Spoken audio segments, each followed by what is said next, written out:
s tematikou vysvetľovania prístupu LEADER a s tou pracovnou časťou, ktorú sme nazvali teda problémová analýza určenia hierarchie problémov. A neviem, či sa dnes teda dostaneme k hľadaniu riešenia problémov. Takýchto stretnutí ešte bude niekoľko, ale nebudú už takéto separované stretnutia, to znamená, nebudeme si vás volať v takých skupinách, ktoré máte blízko k sebe, ale budeme vás miešať. Toto všetko vám postupne vysvetlím.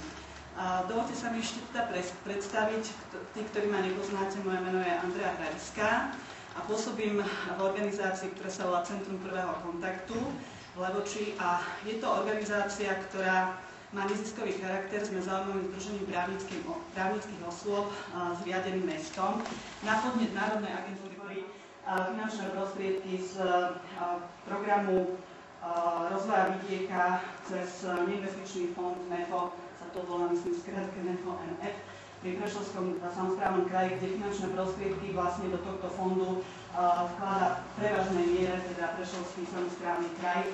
Takže vlastne aj vďaka tomu máme o čosi vyšší balík finančných prostriedkov a tak môžeme naozaj realizovať ten prístup LEADER tak, ako sa má a aj keď je hodina 12, tak stále sú ešte možnosti, pretože my vlastne ten LEADER už aplikujeme vlastne od decembra minulého roku, tak intenzívnejšie a aktivnejšie, takže sme vlastne postúpili už sme v takej etape, ktorá sa hovorí, že teda máme uzatvorenú prvú etapu, ktorá sa nazýva audit. Spracovali sme audit ľudských zdrojov, prírodných zdrojov, materiálnych zdrojov, ekonomických zdrojov a audit cestovného ruchu.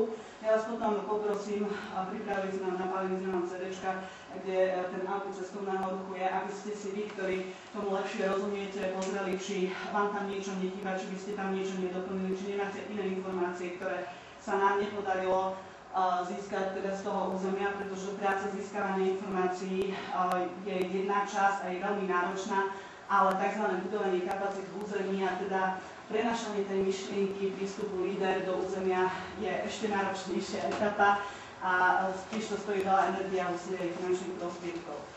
Tým ale chcem povedať, že vy ste povedali, že teda prístup LEADER je náročný proces.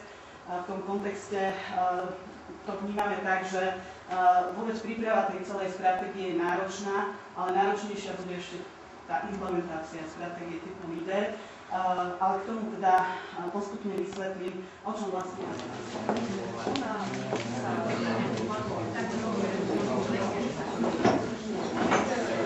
a ty, čo už máte popísané, tak vás prosím, nezapísali ste sa na papier.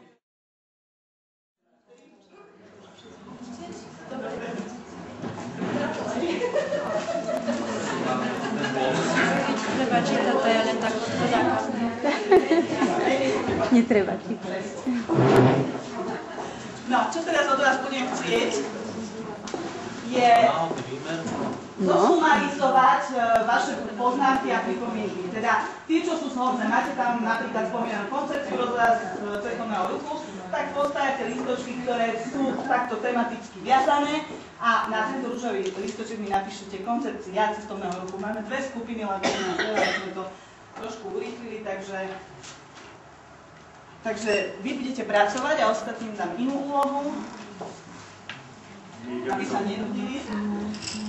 Pochopili ste ma, čo chcem od vás pospájať to, čo je spojiteľné a pomenovať to jedným heslom. No, aby stratégia bola reálna, tak potrebujeme zistiť voľné finančné zdroje alebo vaše predstavy o tom, koľko voľných zdrojov potrebujete finančných do toho, čo vy považujete za dôležité, koľko pre vašu ubytovňu treba. Nie teraz komplexne pre rozvoj mesta, ale pre vašu ubytovňu, váš podnik, vašu reštauráciu, vašu školu pre oblasť cestovného ruchu, vašu informačnú kanceláriu, koľko finančných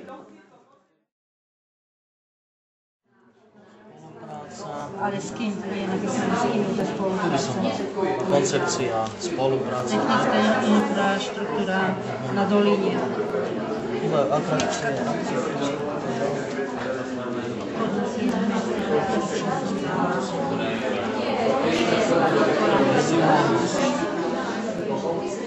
Dáme tie infraštruktúry nízka podpora mesta, niečo to dáme. Áno, koncepcie. Uzatvárané? lístok s jednými aj sladkými. Máte, že to také narobiť klopku, zlepiť tie klopky, čo patrí k sebe a na čiže napíšeme reklamu.